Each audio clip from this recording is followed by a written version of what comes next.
go to page number 8. I mentioned a little bit earlier about discretions and exceptions. That's really where the risk is going to reside when it comes to fair lending with commercial lenders, in my opinion, when you don't follow the policy and procedures. And so page number 8, letter C1, talks about this what and why. And what I want to break it down, or how I want to break it down, is this way. When you make an exception, and it's okay to make exceptions, but understand there are some rules that you are not allowed to break.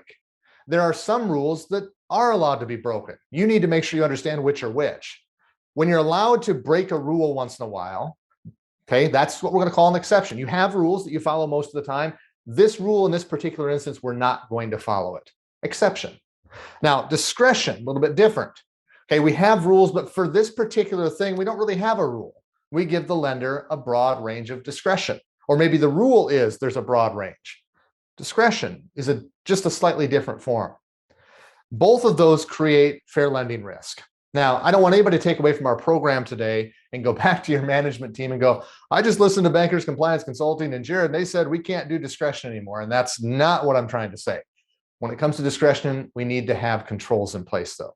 The reason discretion is important is because of this. That's what community banks do.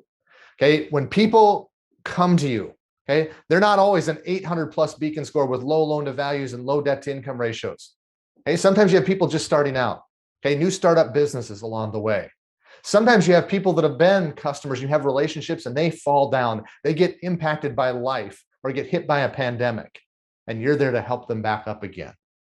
Not everybody fits inside your pricing box and your underwriting worksheets, but somehow you help them out and you get them back to hopefully where they fit inside those boxes someday again, or eventually down the road. So how do we do that? Well, it requires us to make some exceptions along the way. It requires us to use some discretion. So it's not wrong to have exceptions and discretion. It has to be managed, though. And I'll give you what your management teams are up against here in just a little bit.